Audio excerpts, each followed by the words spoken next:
This is Ag Matters PM from the Iowa Agribusiness Radio Network, brought to you by the Iowa Soybean Association, your daily recap of the information that affects Iowa's farmers, producers, and consumers, right here in the heart of the heartland. With reports from our award-winning broadcast team of Dustin Hoffman, Riley Smith, and Mark Magnuson. Now, from the IARN studios in Des Moines, here's Riley Smith. Good day and welcome to Ag Matters PM from the Iowa Agribusiness Radio Network. I'm Riley Smith. Today is Friday, August 16th of 2024. We are on the last content day specifically of Ag Matters PM for the Iowa State Fair. We're so glad you can join us for today's show. In today's episode, it is Iowa Corn Day at the Iowa State Fair. And of course, we talk with some of the folks from the Iowa Corn Growers Association to see what has been going on during this day, which happens every year at the fair. But before we get into any of that, let's go ahead and take a look at the closing markets. It's time now for the Ag Matters PM Closing Market Summary, your source for market analysis and settlement prices from the day's trade in Chicago, courtesy of the folks at agmarket.net. At the end of another trading day at the Ag Marketplace, agmarket.net. Kurt, we're here for the Iowa State Fair. Weather's beautiful today, but how are the grain markets looking at something? Well, the market was not as beautiful as the weather this week. We also wrapping up the Illinois State Fair this week, so I did my job with the cheese curds, the ribeye, the pork chop sandwich, and the ice cream. So what a good time of the year. But basically, corn futures and soybean futures lower on the day. The wheat was up a little bit. Commodity funds sold about 4,200 contracts of beans, 6,400 contracts of corn. They're about flat in the wheat market. Buyers at 2,100 soybean oil and sellers about 3,200 soybean meal, flipping that spread back and forth. Not a whole lot of news as we wrap up the week. The weekly export sales report was, about as expected there. So we'll see if any new fresh demand starts to surface here. But as we look out the back door, the crop's in fairly good shape. It seems like across most of the Midwest, not everywhere, but we'll be looking forward to the Pro Farmer Crop Tour this coming week, as they are doing a good job of covering the routes they always have and give us some updated yield expectations and crop survey, observations, what they see in the field there. So that'd be the big event here. It's kind of a check and balance system for the most part. Other than that, we did see some ocean freight kind of bottom out in here. So if world buyers want to come forward here and take advantage of these lower prices, the freight's a little bit more economical. Yesterday, we saw the NOPA crush report. It was at the, fairly aggressive, 182 million bushels of bean oil stocks lower. And the significance of these numbers is the bean oil continues relatively tight, but the bean crush continues to be at or above the 5-year average pace and so forth. Locally here, we finally got a little rain. We're a little dry. We received about 2 inches here Friday morning. Guys locally are kind of a little bit disappointed. They're expecting 240. There's probably 220. They're seeing 18 to 20 round versus 20 to 22 round or early counts. So we'll see how this weather unfolds and see how type of fill we see here as we move forward. The other thing to look at, the technical picture, had a great day starting out the week here after the crop report. The corn futures recorded key price reversals to the upside, so we had a little giddy up, but as we went through the week here, we gave that back. The market finished 2.5 cents lower in the week down here at this 392.5 area. Monday, we had a low at 90.25. Today's low on Friday was 90 even, so we took out the early week low by 0.25 cents. But technically, we need to kind of hold this 90 area. It's kind of a double bottom. If we can't stay above 90, the technicians are going to be on the sell side there. Soybeans finished down 45 cents on the week. We did have a little bit of a reversal up here midweek. Those November beans had a bottom of 9.55 1/4. Friday's low was 55. It also took out that low by 1/4 cent. So these lows here were made on Friday are going to be two benchmarks to keep an eye on. Wheat futures down 13 cents, but they recorded a price reversal to the upside there earlier midweek and again here on Friday. And even though they finished lower on the week, the charts is kind of projecting a little bit of a head and shoulders bottom formation. So maybe wheat can lead us up out of the hole here, Riley. I would like the big place in the livestock complex. We're located outside of the cattle farm here at the Iowa State Fair. So obviously, been hearing a lot of discussion about that. What have we been seeing in the cattle and hog markets? Yeah, the meat sector, gosh, during those fats and feeders tried to hold in there. They just, had that big sell-off. When you look at the previous high here last week and this week's low, it's a $12.70 range on those October. So the fat market's been kind of brutal. Haven't seen a whole lot of change fundamentally. I think we're booking up some Labor Day demand here. We're past the state fair demand, so we'll go into Labor Day featuring. And thing of the beef, though, we saw a huge weekly export sales report there on Thursday, over 28. Japan and South Korea took a chunk of that beef, so that's pretty constructive. Hog-wise, we got the lower end, just about 21 on hog exports. The cattle finished down 285 for the week. Thursday's high is going to be resistance. We kind of ran out of steam there, so keep it high on this week's highs is kind of resistance. Hog-wise, October hogs up $1.10. They bought hogs, sold fast on the spread. For the week, we're higher, and we're about $5 off the low. There's a little enthusiasm in the pork side because seasonally, as we get past Labor Day, demand traditionally picks up. Loin's 96, ham's 94, belly's 141. So products hanging in there at some reasonable levels.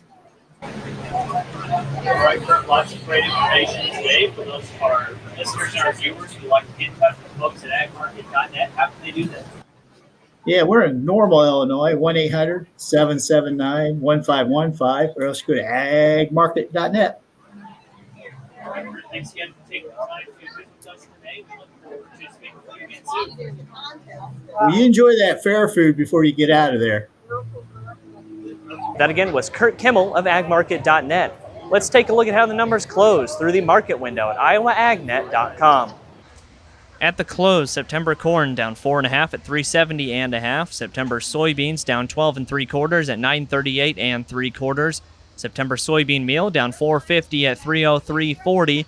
Soybean oil up 48 cents at 39.95.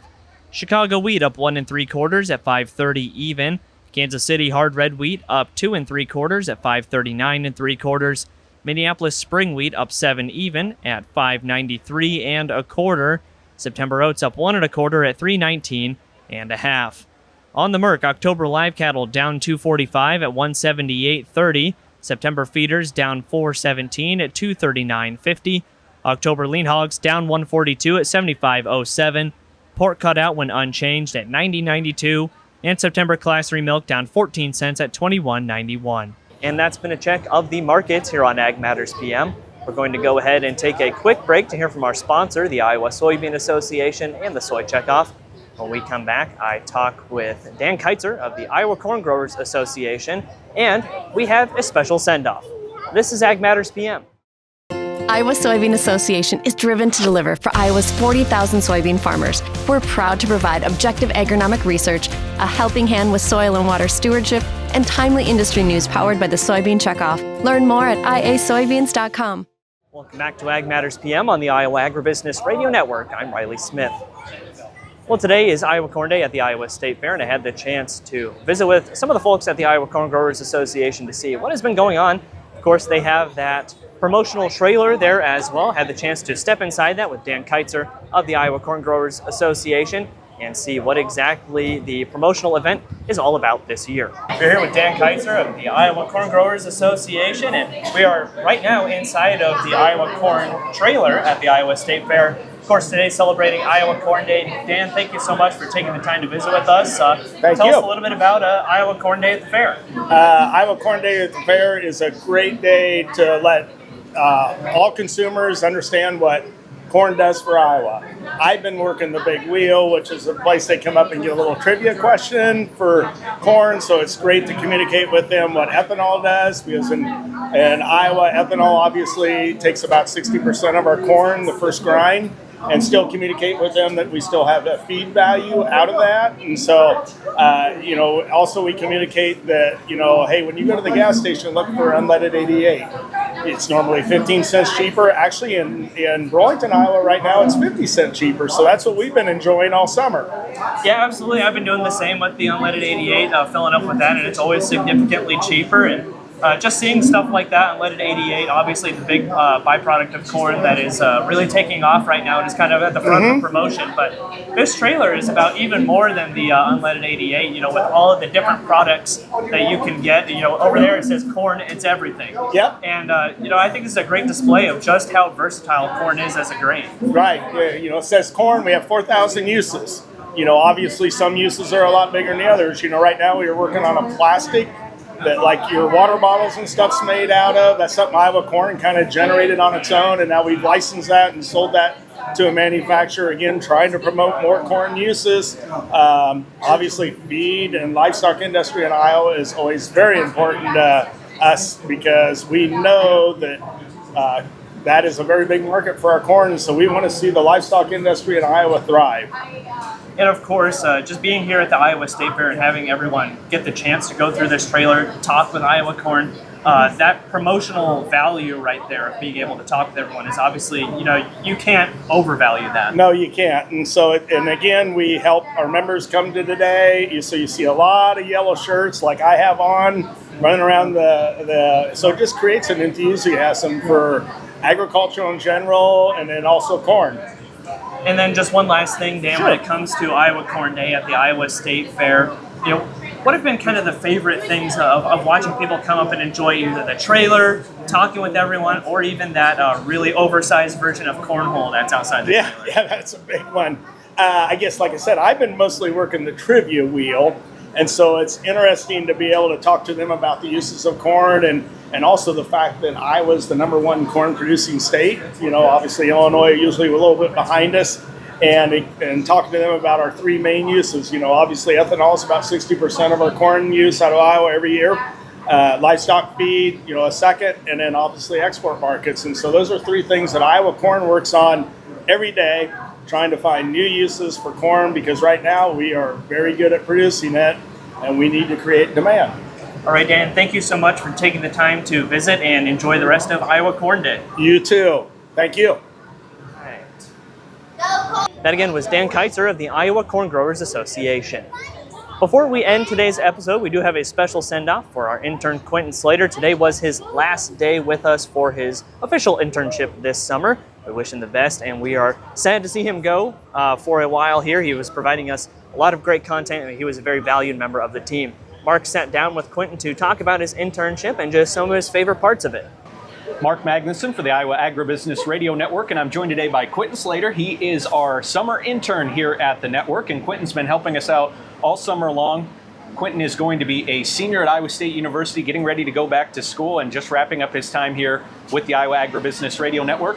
Quentin, first of all, could you tell us, please, what you have been doing to help us out at the network here so far this summer? Yeah, it's definitely been an eventful summer. I mean, like you said, been here all summer, just kind of culminating right here at the State Fair in Des Moines, and it's really just been kind of a journey. I mean, I've really never done anything with radio or anything with that. Learned how to audio edit was a huge thing, but really just recording some daily segments and just getting used to that timely schedule and how that works, and just seeing how it works, especially on the radio network side of it. And have you ever had an internship or a job where you've had deadlines too? Because that's a big part of it as well in this job, obviously. Right. There's definitely been deadlines with things before in jobs that I've had, but really nothing in this extent of you're getting something different every day with a deadline, and nothing's ever going to be the same. And Quentin, you've done a little bit of everything. Like you said, you did some audio editing, you've written stories, you've recorded the audio version of the stories for radio, you have filmed video for the network, you've been on video, on camera. So, I mean, you've had a little bit of an opportunity to try each avenue of the things we do day to day. What like you said, made of doing something different every day, I guess. Right. It's definitely been an experience. I mean, like you said, I've done just about everything here. And that was really interesting to get to see all the different aspects, all the different sides of that.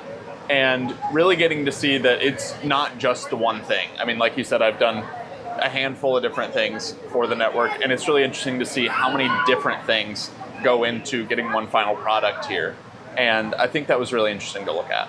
You've also had quite a few internships just in general. You've worked at several different internships. Has that always been a plan for you, I guess, during your college experience, or maybe even going into college, that you wanted to get that experience ahead of time before you're out in the real job world?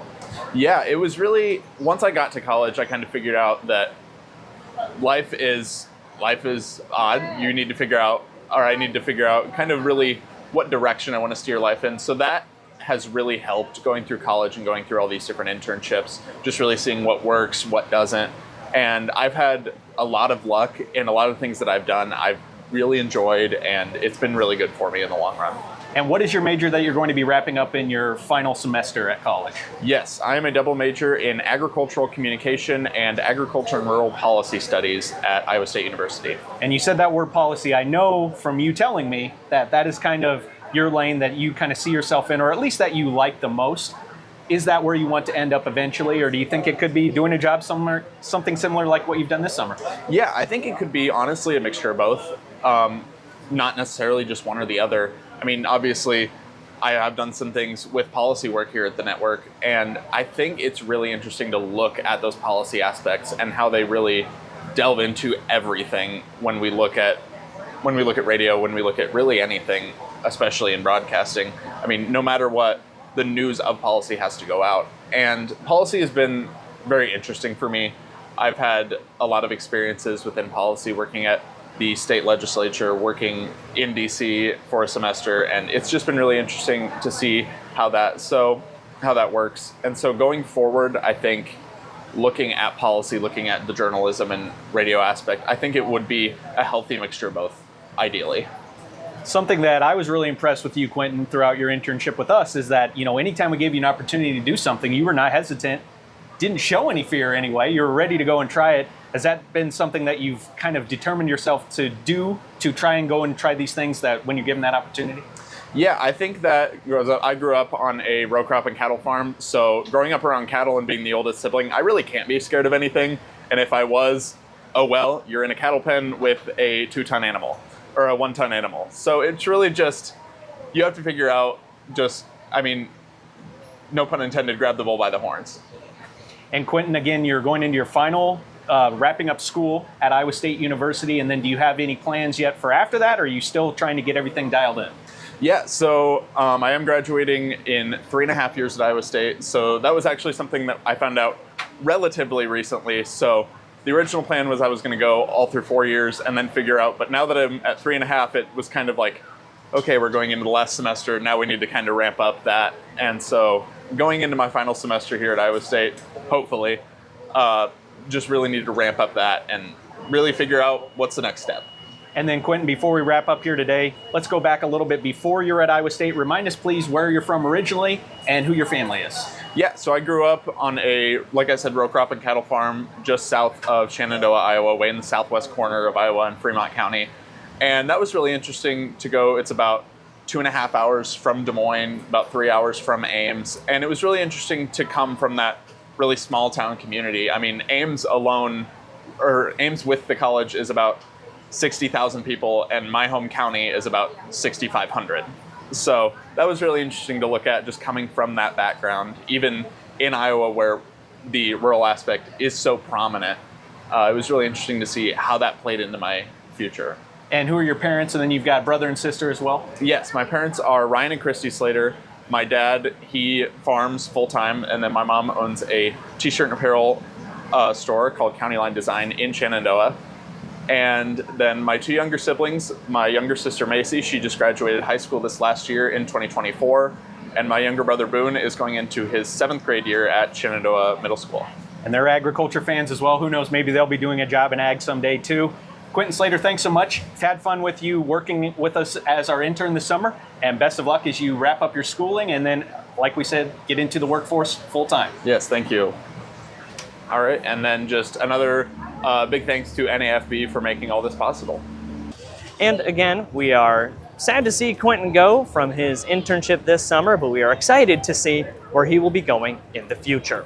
And that's all we have for today's episode of Ag Matters PM. Thanks again for tuning in. You can find all of our content on our website at iowaagnet.com. Also follow us on social media at Facebook, X, LinkedIn, and TikTok, and find our video content as well as previous episodes of AM PM on our YouTube channel. Don't forget to subscribe and hit the notification bell to see when those videos go live. Check out as well our free morning, midday, and closing market podcasts, as well as Pod's Potential and the Iowa Ag Matters podcast. Find those on your favorite podcasting service at Apple, Amazon, Google, Spotify, and Podbean. From the Iowa Agribusiness Radio Network broadcast barn at the Iowa State Fair, I'm Riley Smith. On behalf of the IARN broadcasting team, we thank you for joining us. This has been Ag Matters PM.